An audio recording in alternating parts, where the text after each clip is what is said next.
Boa noite. Boa noite. Juiz Sérgio Moro libera para a defesa de Lula inquéritos do dinheiro recebido de empreiteiras. Num café da manhã na casa de Renan, Lula diz a senadores governistas que não aceita ser ministro. Relator recomenda que o processo de cassação de Delcídio do Amaral siga em frente.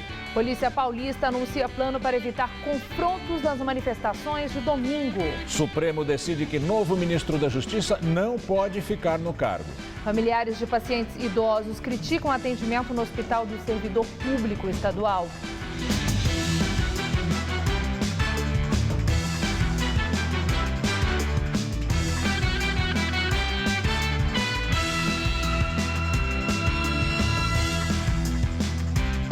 Pacientes do Hospital do Servidor Público Estadual reclamam do cancelamento de cirurgias. Entre os motivos estão a falta de vagas na UTI e o risco de contaminação. Cair e quebrar o fêmur foi só o início de uma série de problemas que a dona Amélia está tendo que enfrentar. Ela veio para o Instituto de Assistência Médica ao Servidor Público Estadual. Aqui constataram que ela precisa de cirurgia, mas isso já faz 2 semanas e a operação foi adiada 3 vezes. E como a dona Amélia tem 85 anos e sofre de Alzheimer, a filha dela está preocupada. Hoje se encontra em falta de vaga na UTI e material esterilizado. O material chega aqui, na hora de abrir no centro cirúrgico, ele está contaminado. Então, lógico, não pode ser usado no paciente. Ou então não tem vaga na UTI. E o que a gente fica perguntando, como é que você pode programar uma cirurgia sem ter vaga na UTI? Como é que você coloca um paciente na mesa, no centro cirúrgico, e só na hora que você abre é que você descobre que isso está contaminado? Hoje, a Helenice foi conversar com um médico e não recebeu notícia boa. Tem uma chance de ser para terça-feira. Não brinca, da outra semana ainda. Qualquer início de contaminação não vai ser feito. Mas o caso da dona Amélia não é exclusividade. Basta a gente vir aqui para o corredor e começar a procurar para descobrir outros pacientes que estão passando pelo mesmo problema. O pai da dona Josefa está com 96 anos e também quebrou o fêmur. Faz 10 dias que ele está nessa cama esperando a cirurgia, que já foi adiada 2 vezes. E agora o médico disse que talvez o seu José tenha que ser transferido para conseguir operar. Eu acho isso um absurdo. Eu acho uma falta de respeito com as pessoas, principalmente com os idosos. Também falta funcionário. No início da tarde, olha só, ninguém no balcão das enfermeiras. Nem para atender os chamados insistentes deste quarto. Muita falta de funcionário, que não tem pouco funcionário. Às vezes, para vir atender, a gente chama, fica esperando 1 hora ou 1h30 para vir atender. E às vezes não é atendido direito. O seu Alcides, que está aqui há mais de 2 meses, disse que já passou por maus bocados. Para ter uma ideia, ele ficou um dia inteiro sem luz. E aí, a hora que eu falei que eu ia pro corredor, ia levar meu marido pro corredor, aí apareceu rapidinho, consertou. Arrumaram. Mas só assim? Só assim. Em nota, o IANSP afirma ainda que houve uma ocorrência com uma das autoclaves do hospital, que é o aparelho de esterilização, mas que esse equipamento já está em reparo. A agenda de cirurgias eletivas está sendo reorganizada e os procedimentos remarcados. O Instituto diz também que a UTI funciona normalmente e que não há falta de funcionários no hospital. O secretário de Segurança de São Paulo, Alexandre de Moraes, divulgou alguns dos preparativos para evitar confrontos no próximo domingo entre manifestantes pró-impeachment e pró-Dilma. A polícia não divulga o tamanho do efetivo, mas adianta que está se preparando para garantir a segurança de até 1 milhão de manifestantes. 9 grupos favoráveis ao impeachment devem se unir na Avenida Paulista no domingo à tarde. Eles avisaram com antecedência de 2 meses e já combinaram com as autoridades os detalhes do ato, como os locais onde vão estacionar os carros de som. A menos de 2 quilômetros da Avenida Paulista, um grupo opositor planeja uma outra manifestação aqui na Praça Roosevelt, pela democracia e contra movimentos conservadores. São pessoas que integram a Juventude do PT, a União Nacional dos Estudantes e movimentos sociais, unidas num ato que chamam de Sem Medo de Ser Feliz, o slogan usado pela campanha presidencial de Lula em 1989. Oficialmente, o PT não convocou atos em São Paulo para o domingo, mas também não desencoraja a militância. Até esta tarde, os organizadores do ato na Roosevelt não tinham avisado as autoridades sobre o encontro que está sendo combinado pelas redes sociais, com concentração marcada para as 11 da manhã. O secretário de Segurança Pública disse que a polícia vai entrar em contato para acertar detalhes. A ordem é garantir que grupos opostos não se encontrem. Nenhum dos grupos planeja se deslocar. Se eventualmente houver isso, nós já estaremos com vários bolsões no perímetro de segurança tática da Polícia Militar e será feito um bloqueio, ou seja, não será permitido esse deslocamento, primeiro porque não previamente avisado e segundo porque claramente qualquer grupo que pretenda ir até o outro grupo não é para se confraternizar. Em relação a possíveis manifestações individuais, no caso do uso de roupas de cores que possam parecer provocação, o secretário recomendou o bom senso. Mais ou menos aqui é como um jogo de futebol. Você não vai com uma camisa do Palmeiras na torcida do Corinthians. Se você não vai com a camisa do Corinthians na torcida do Palmeiras. Em sua proposta de delação premiada, o senador Delcídio do Amaral, do PT, teria citado diversos senadores, entre eles Renan Calheiros, do PMDB, e Aécio Neves, do PSDB. Delcídio teria citado a atuação de Aécio Neves numa comissão parlamentar de inquérito, mas como o teor da delação ainda é mantido em sigilo, não há detalhes. Na Operação Lava Jato, o tucano também já foi citado pelo doleiro Alberto Youssef e por um auxiliar dele, Carlos Alexandre Rocha. No entanto, as investigações foram arquivadas por falta de provas.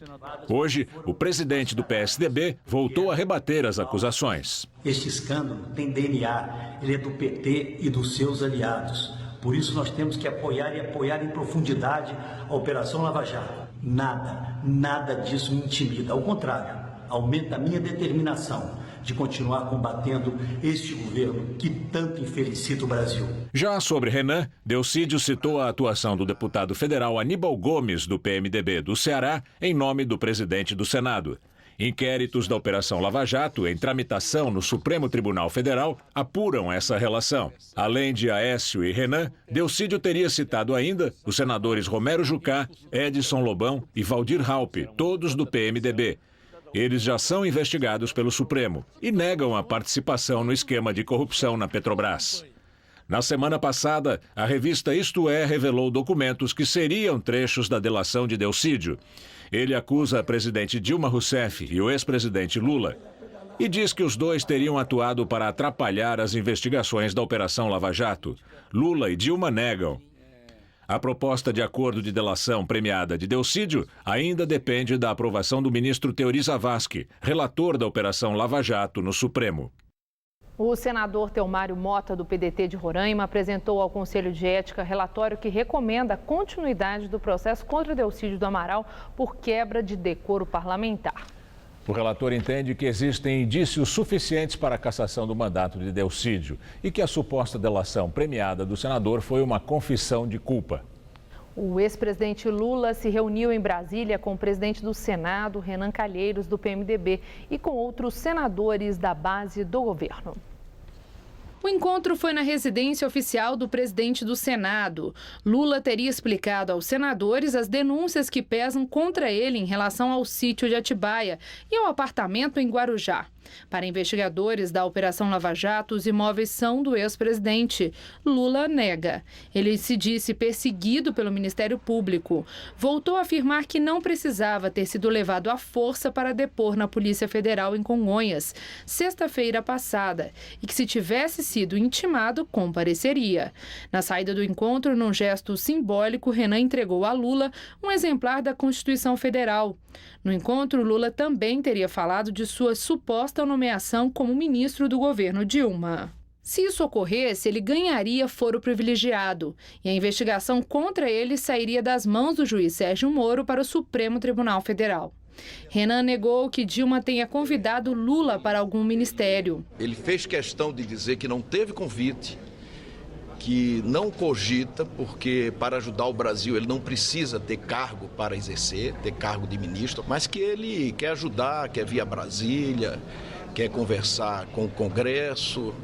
E eu achei muito bom, tanto que nós vamos conversar com os outros ex-presidentes que também, a exemplo do presidente Lula, querem colaborar com o Brasil. A oposição protestou. Isso é a teoria da fraude, ou seja, o objetivo é único, é esconder o ex-presidente Lula de toda a operação do processo da Lava Jato. Para começar, isso seria um crime de obstrução da justiça. Dilma seria processada por isso. E, em segundo lugar, o plano político é a demissão de Dilma. É Dilma entregar o cargo de presidente da República para o Lula e mostrar ao país que quem manda, na verdade, é o Lula, de quem ela é apenas uma subordinada. O juiz Sérgio Moro autorizou a defesa de Lula a ter acesso a 2 inquéritos relativos a doações ao Instituto Lula e a pagamentos feitos à empresa de palestras dele. Segundo o Ministério Público, as empresas beneficiadas pela corrupção na Petrobras foram as que mais doaram ao Instituto ou pagaram por palestras quando Lula deixou a presidência em 2011.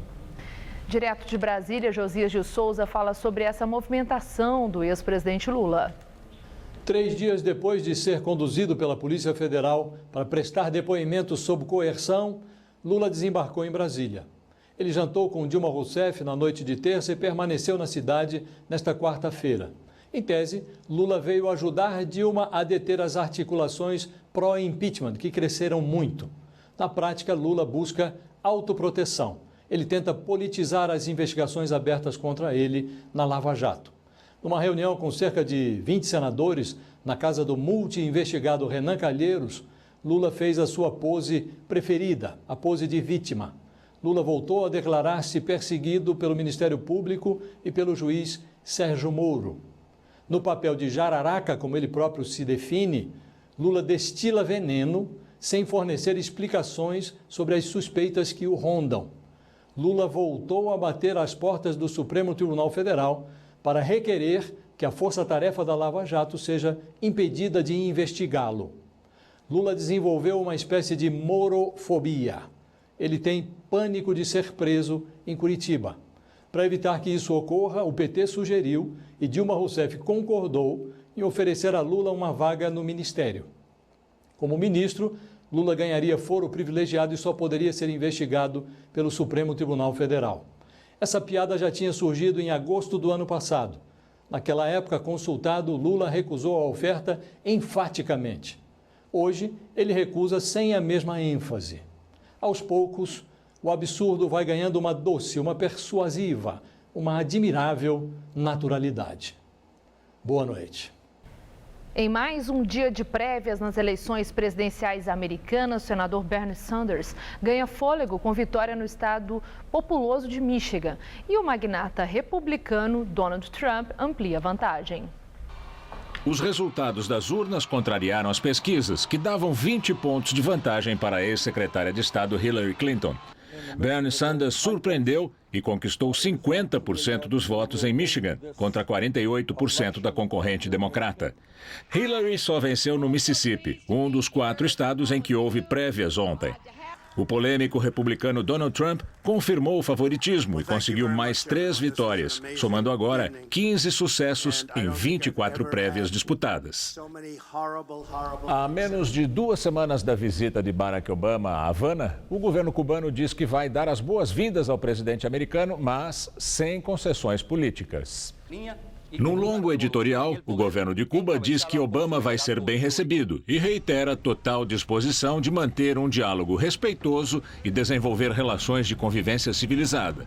Mas o texto ressalta que Havana não pretende mudar suas políticas em troca da normalização das relações com os Estados Unidos. A nosso socialismo, a nossa história, a nossa cultura. A visita do presidente americano vai ser entre os dias 20 e 22, 15 meses depois de Obama e Raul Castro anunciarem a retomada das relações que ficaram suspensas por mais de 5 décadas. Por maioria, o Supremo Tribunal Federal decidiu que a posse do novo ministro da Justiça, Wellington Silva, é ilegal. Com isso, ele vai ter de deixar o cargo.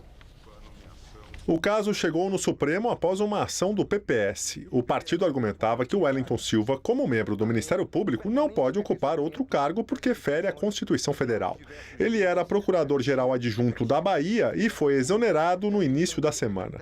No entanto, continua no cargo de procurador da República, que é vitalício.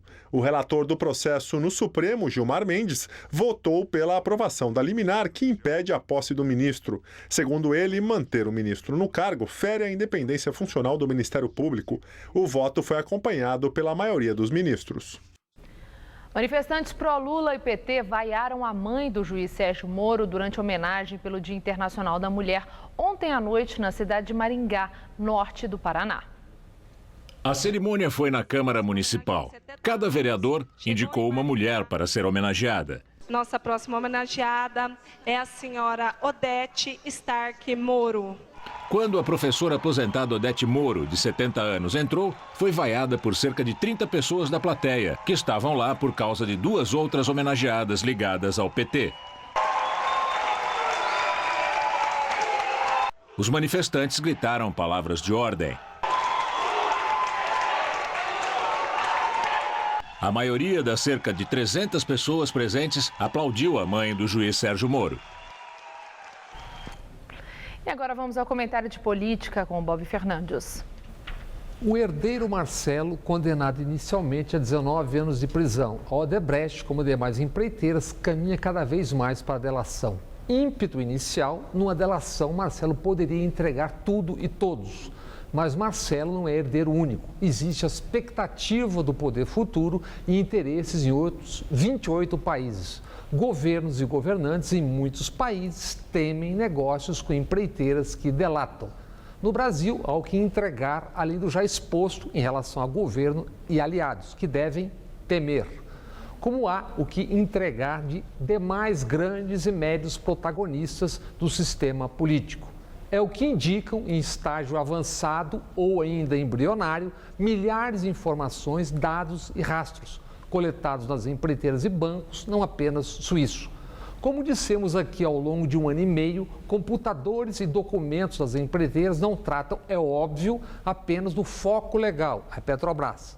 Nesse gigantesco material, digitais das relações de empreiteiras com governadores, ministros, prefeitos, senadores, deputados atuais e ex.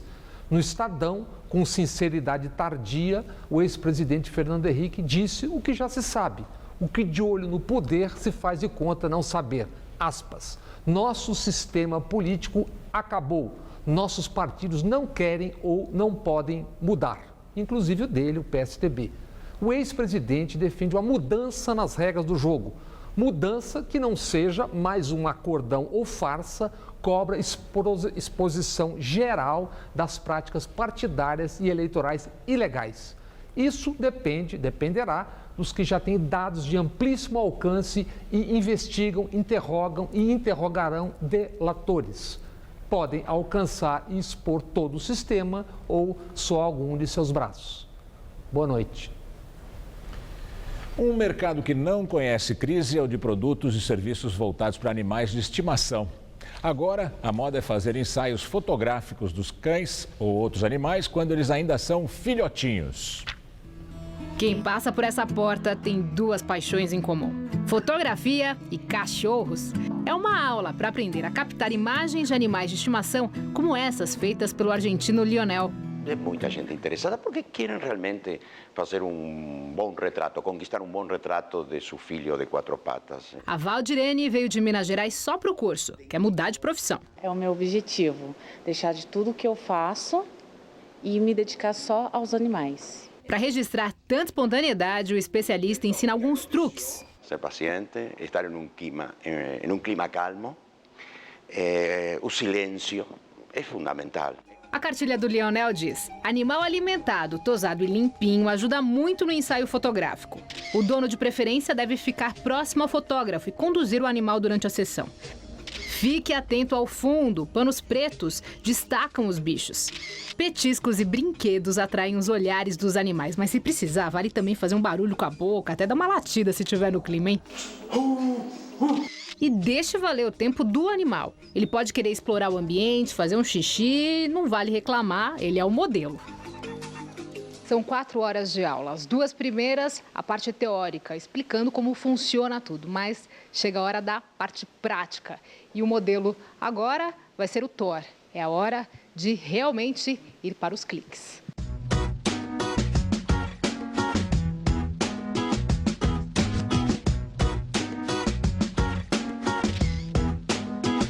Se você é daquelas pessoas que se desmancham com as imagens dos animais de estimação, prepare-se para essa novidade, uma tendência no mercado.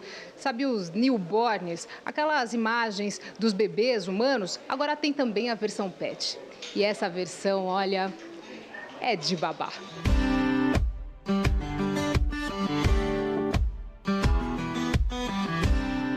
A ideia foi da Ana Paula, que desde o início do ano apostou na inspiração que teve durante um ensaio fotográfico com o filho de uma amiga. E a proposta de repetir a experiência com pets acertou em cheio. É uma fase do cachorro que passa muito rápido.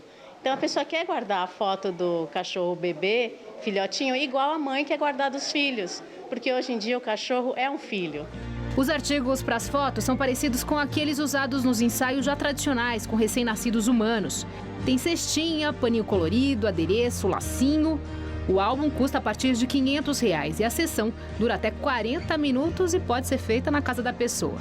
Vai dizer que não é uma fofura? Tô assim, apaixonada pelas fotos. Aliado de Eduardo Cunha, o deputado federal Vinícius Gurgel, do PR, é suspeito de participar de uma manobra que envolveria a falsificação de sua própria assinatura. O objetivo teria sido ajudar o presidente da Câmara no processo de cassação, que está no Conselho de Ética. 2 laudos encomendados pelo jornal Folha de São Paulo apontam que houve falsificação da assinatura no documento em que Gurgel renunciou à sua vaga do Conselho de Ética.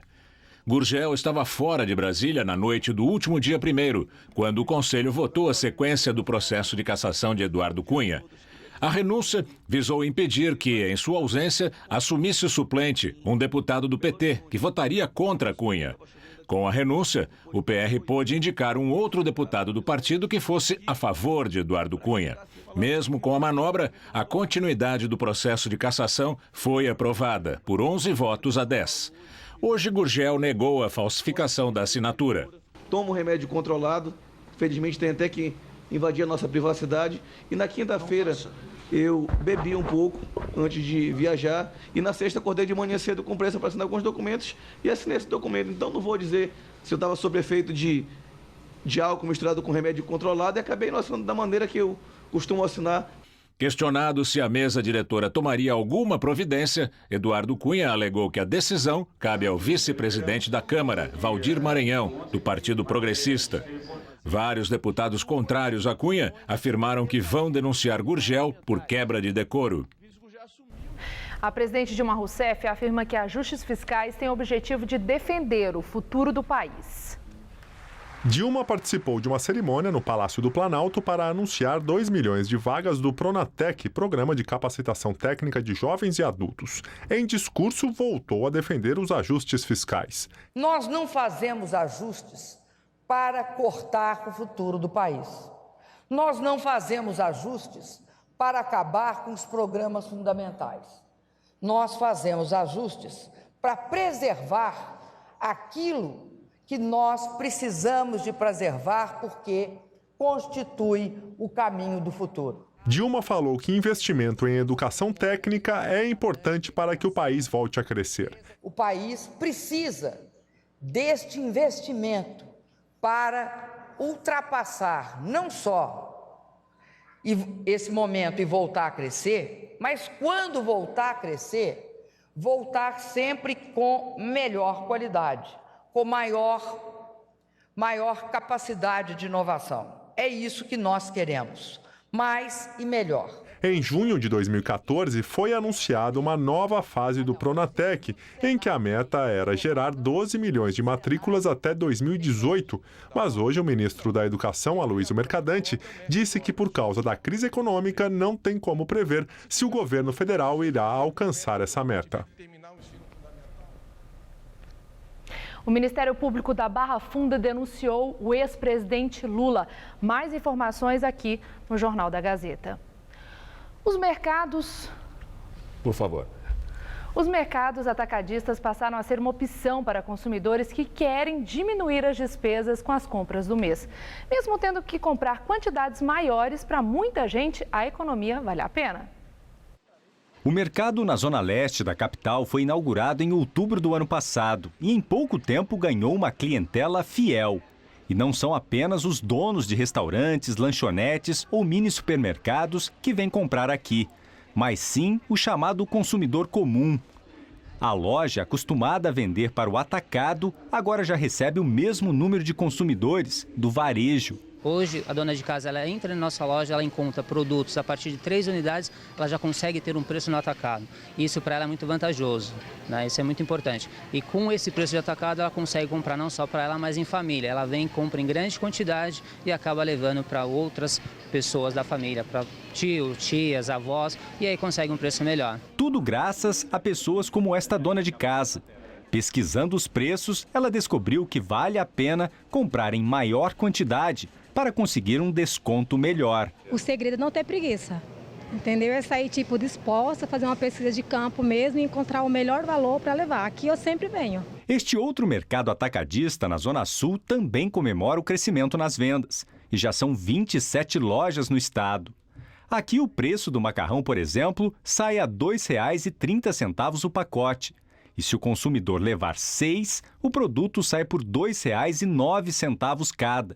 21 centavos de diferença. Eu já fiz a mesma quantidade em outros mercados, aí sempre passa o valor. O movimento maior nos mercados atacadistas se deve também a um outro público que vem surgindo com o aumento do desemprego no país.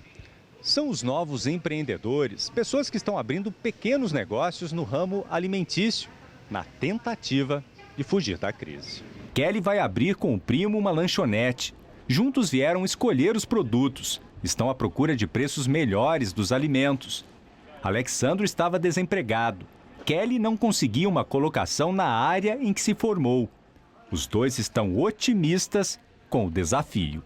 Eu vou ficar no espeto, na cozinha, né? E ali o que eu puder fazer eu vou estar ajudando. A expectativa é que mude, que vire um point, um lugar de família e que dê muito certo para todos nós, né? Chove forte aqui na capital paulista e o Centro de Gerenciamento de Emergências emitiu o alerta de alagamentos para a zona sul, sudeste e Marginal Pinheiros. O córrego do Ipiranga transbordou e o aeroporto de Congonhas, com rajadas de ventos de mais de 100 km por hora, chegou a ser fechado. E deve chover mais amanhã. Vamos à previsão com Mariana Armentano.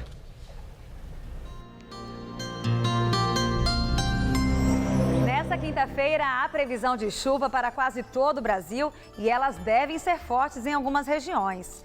Com os sistemas de baixa pressão atuando na região sul e o ar quente úmido que está predominando no Brasil, um canal de umidade provoca chuvas amanhã de norte ao sul do país. No leste catarinense, o tempo fica bem fechado amanhã e chove a qualquer hora do dia. Nas outras áreas em verde escuro, as chuvas vêm mais a partir da tarde e chegam a ser fortes em alguns momentos, inclusive aqui em São Paulo. Tempo firme mesmo só no extremo oeste gaúcho e também na faixa leste nordestina, incluindo também boa parte de Minas Gerais, do Espírito Santo e do Rio de Janeiro. O calorão chega a ser de 38 graus na capital fluminense, mas no sul do Brasil a chuva refresca um pouco e faz só 25 graus em Curitiba e 26 em Porto Alegre. Para São Paulo, nessa quinta-feira, fica o alerta para temporais em todo o estado. As temperaturas até caem um pouco em relação aos últimos dias, mas ainda fica bem abafado.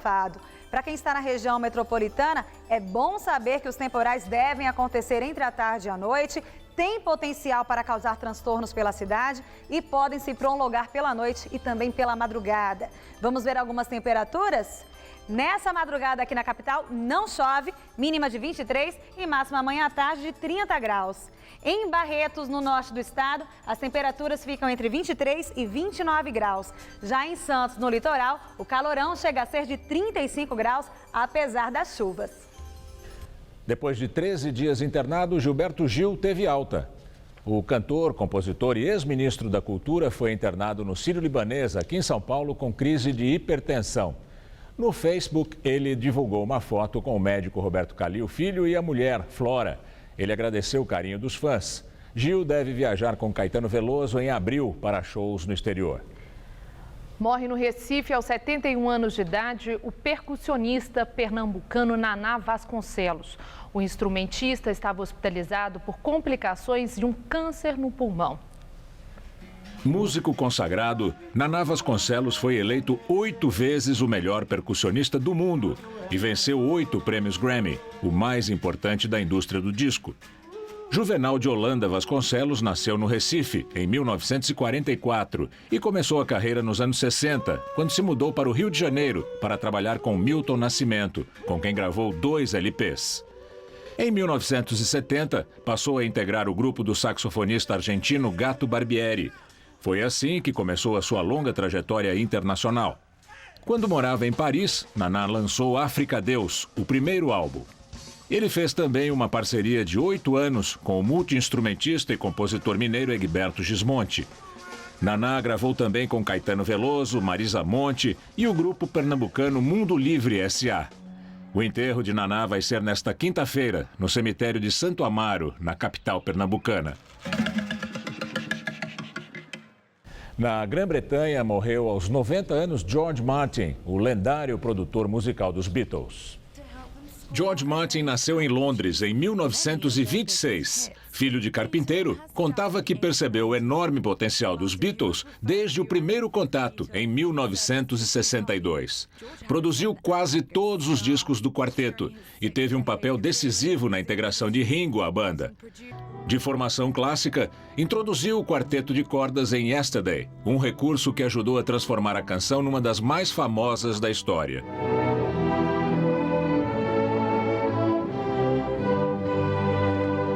Martin continuou compondo e trabalhando com organizações beneficentes de música até o fim da vida.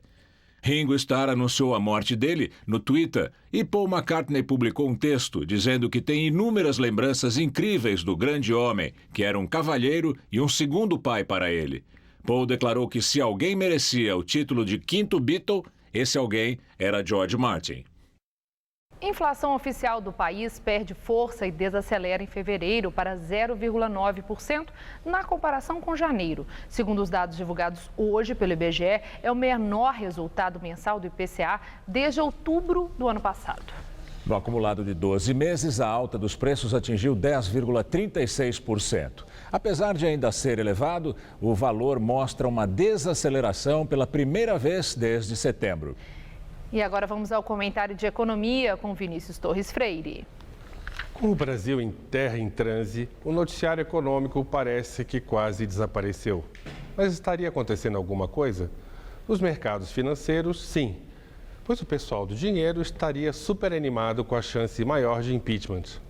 Algumas notícias simplesmente pararam de impressionar. As quedas horríveis nas vendas e nos empregos, iguais faz meses. Outras notícias, por hora, não têm nenhuma importância. Por exemplo, os planos do governo de mandar leis para o Congresso ou aprovar alguma lei de reforma econômica pararam de ter importância simplesmente pelos seguintes motivos. Primeiro, o Congresso está paralisado. Quase nada vai andar até que se decida ou não pelo processo de impeachment. Segundo, se o Congresso andar, dificilmente vai ser aprovada alguma mudança importante. As mudanças que Dilma Rousseff pensava vagamente em fazer, reforma da Previdência e limites legais de gastos para o governo, não têm apoio do PT e mesmo de partidos que ainda estão com Dilma.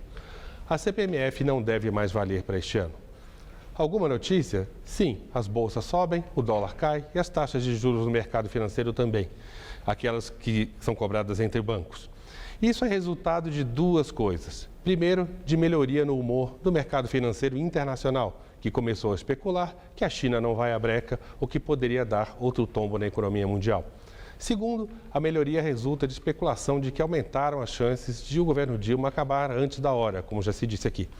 Os ativos financeiros brasileiros, ações, títulos de dívida ou real, estavam com um preço de xepa, de liquidação, muito baratos. Se houver mudança de governo, o mercado acredita que a economia começa a respirar. Se começa a respirar, o real se valoriza, as empresas valem mais. Então, por via das dúvidas, tem gente especulando com esta hipótese. Faz diferença para a economia real? Nenhuma. No mais, na vida real, a ruína continua. A inflação, é verdade, começou enfim a subir mais devagar, mas sobe ainda a mais de 10% ao ano. Se continuar assim, caindo um pouquinho, vamos sentir alguma diferença real lá por julho, agosto. No mais, é terra em transe e ainda tudo depende da política. Boa noite. A partir de agora, você pode se comunicar com o jornalismo da TV Gazeta pelo Gazap.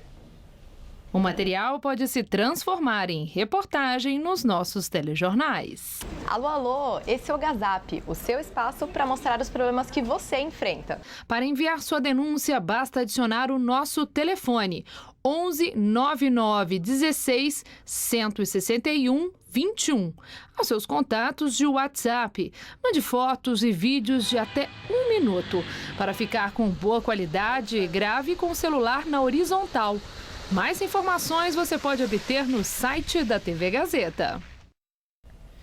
O ministro do Superior Tribunal de Justiça, Herman Benjamin, autorizou que o governador de Minas Gerais, Fernando Pimentel, do PT, seja interrogado no âmbito da Operação Acrônimo.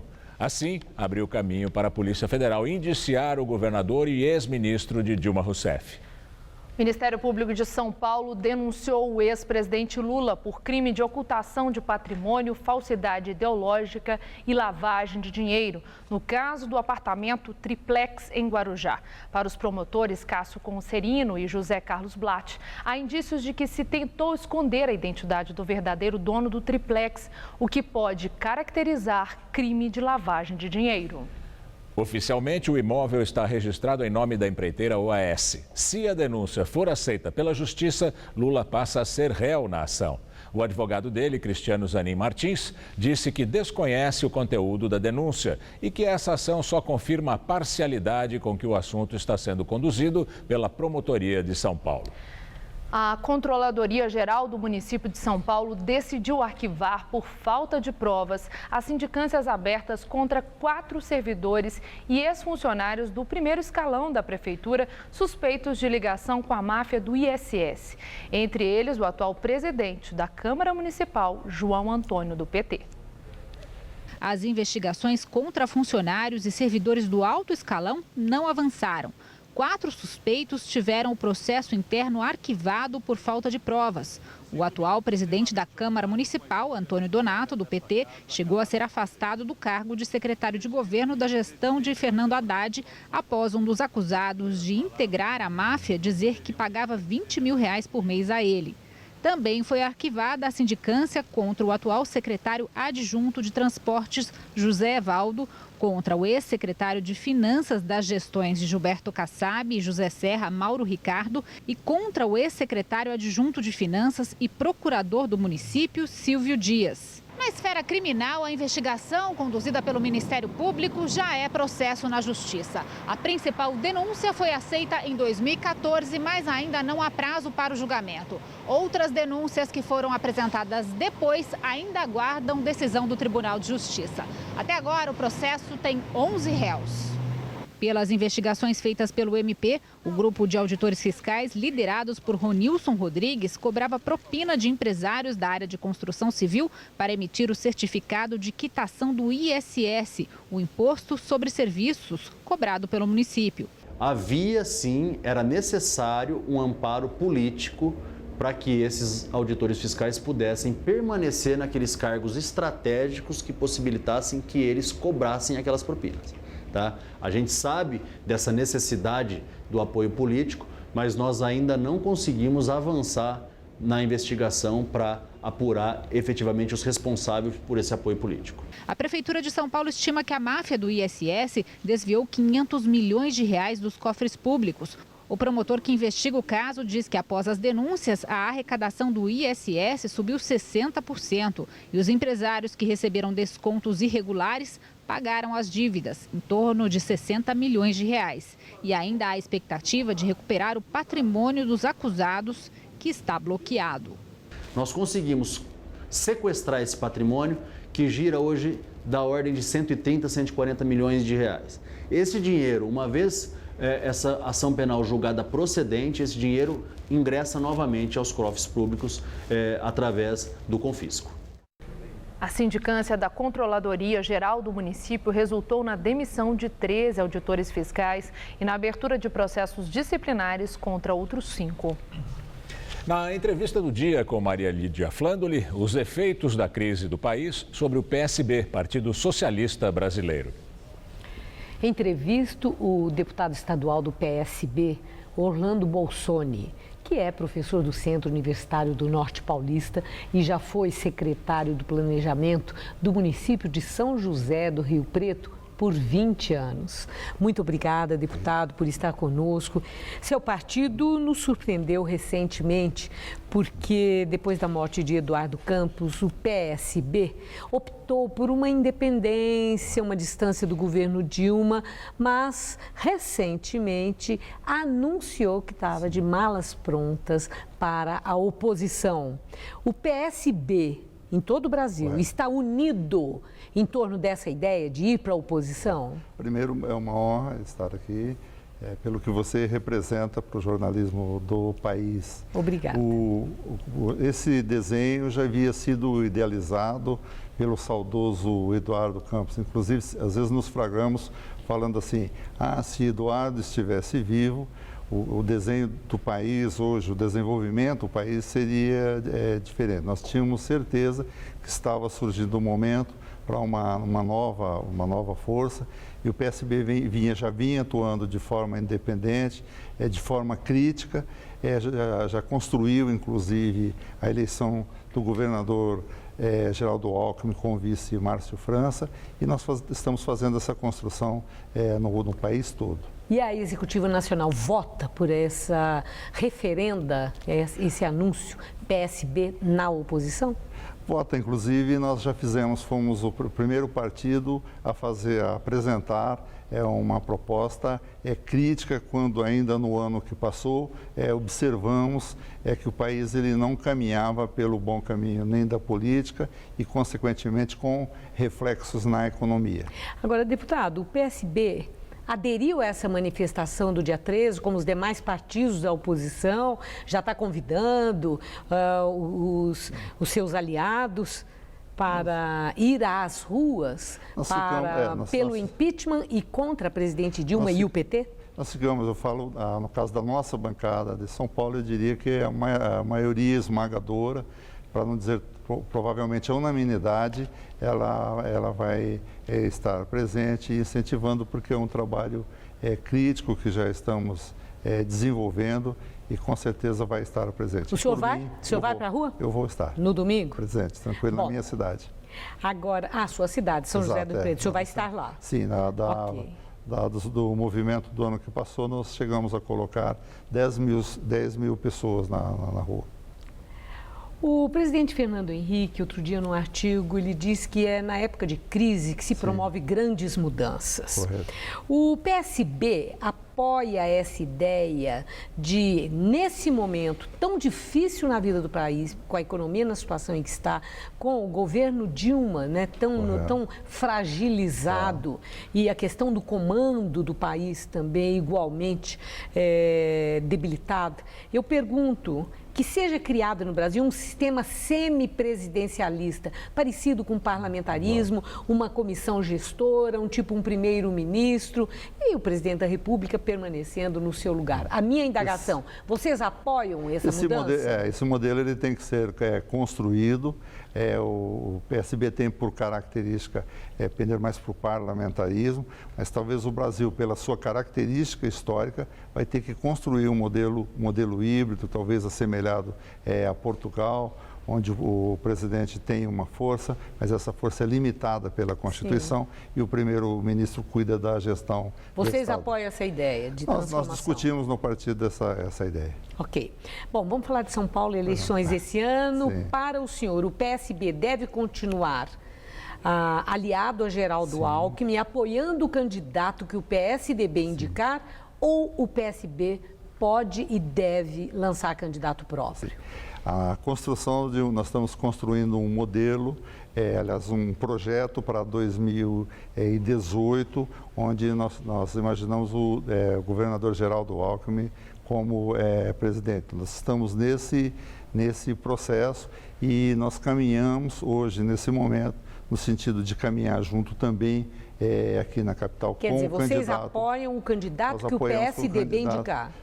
Nós apoiamos o candidato que o governador Alckmin Geraldo indicar. Alckmin apoiar. Exatamente, o nosso compromisso, e acreditamos que nesse momento o governador Alckmin é a pessoa que melhor representa o que tem de melhor da boa política do país. O senhor acredita que o PSB possa ser o beneficiário dessa dura crise que o PT está vivendo e que as defecções no PT possam migrar para PSB e vocês elegerem mais prefeitos esse ano? Tem indicador que isso possa acontecer, como se especula? Correto.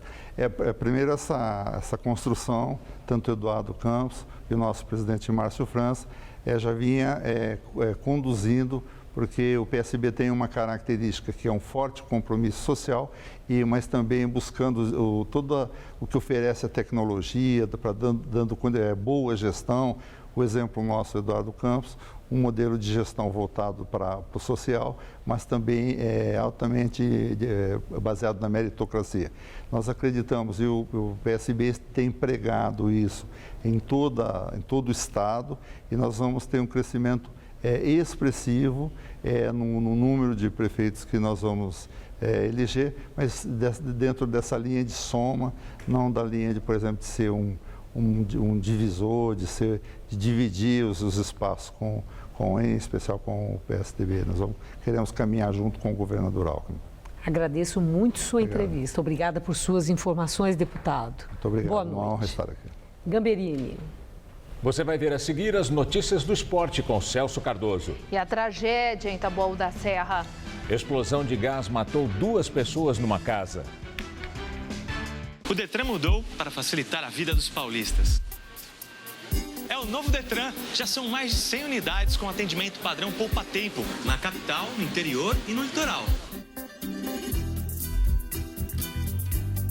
E pela internet, são mais de 20 serviços online e 3 aplicativos. Tudo isso é resultado de uma gestão mais moderna, inovadora e transparente. É o novo Detran no caminho certo. Novo Detran, Governo do Estado de São Paulo. O trabalho segue em frente. Qual Casper você é? A minha Casper é informação. A minha Casper é organização. A minha Casper é criação. A minha Casper é luz, câmera, ação. Essa é a minha Casper. Essa é a nossa Casper. Todo mundo sabe que a água parada em volta de casa cria mosquito Aedes, mas as pessoas não se dão ao trabalho de acabar com os focos. Resultado? Dengue e agora Zika e a tragédia das crianças com microcefalia. É uma emergência. Cobre das autoridades a limpeza das áreas públicas, é responsabilidade delas. E faça a sua parte. O mosquito não vai picar só os seus vizinhos, vai transmitir doenças graves para sua família.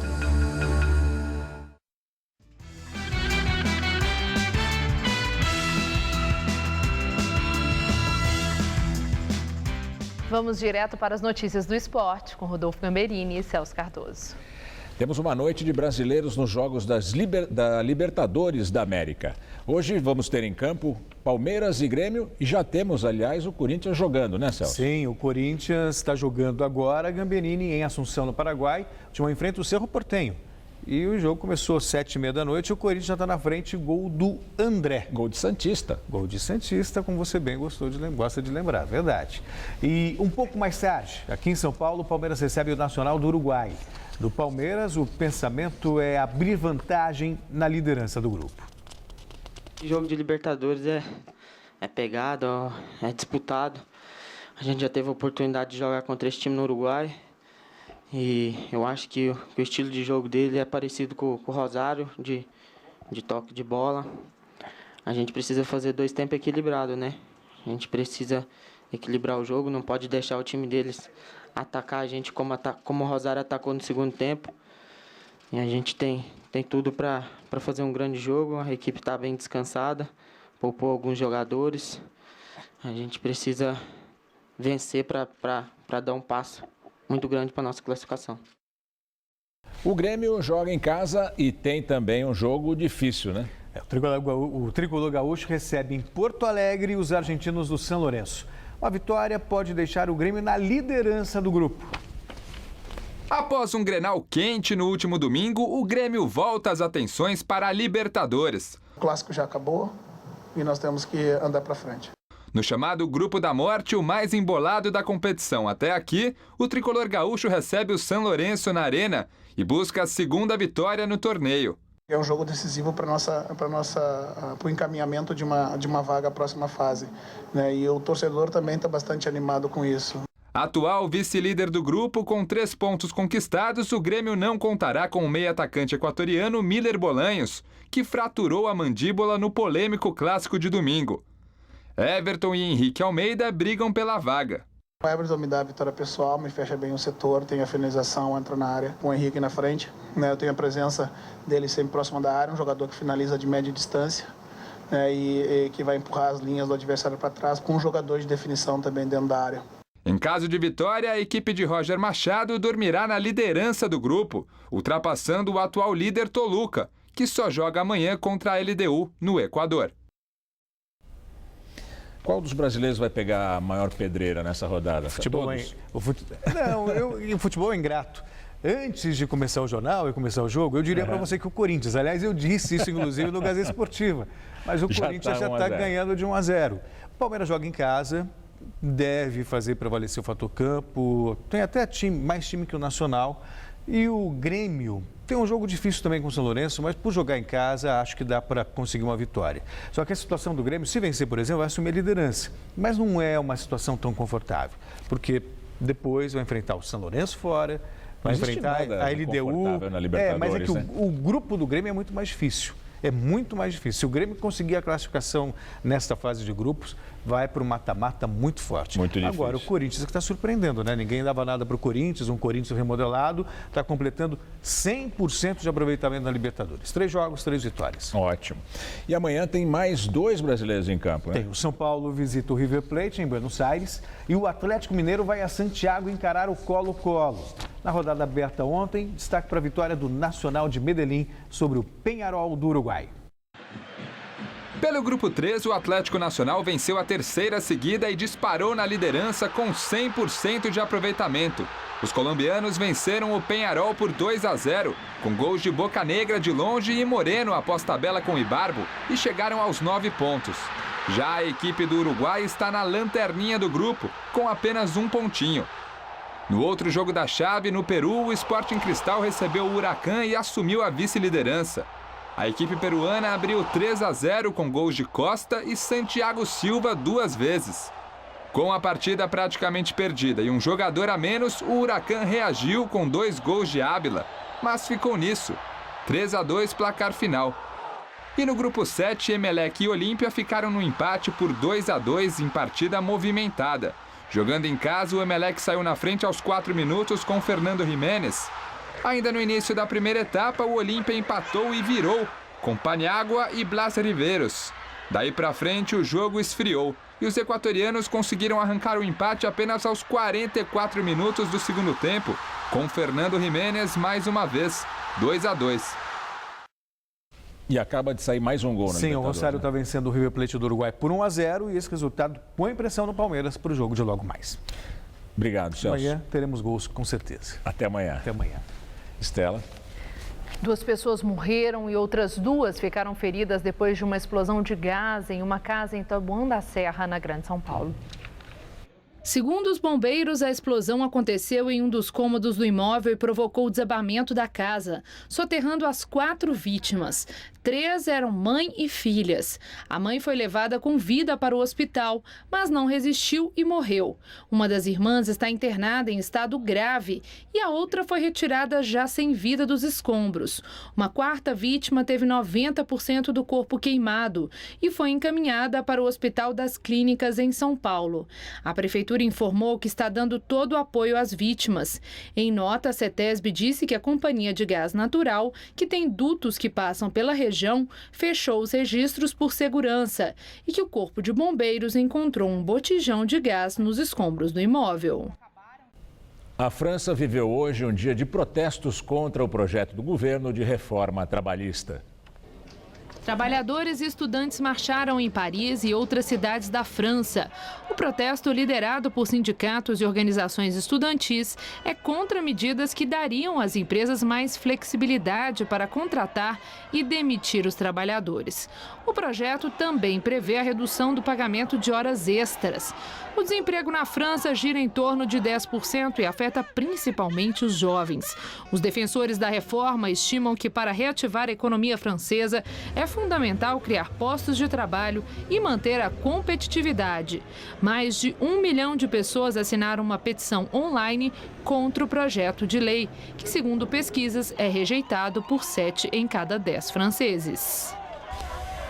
O Jornal da Gazeta termina aqui. A edição de hoje pode ser vista no site do Jornal da Gazeta. Mais notícias em nossa edição das 10. Uma boa noite para você. Voltamos amanhã às 7 da noite. Boa noite e até lá.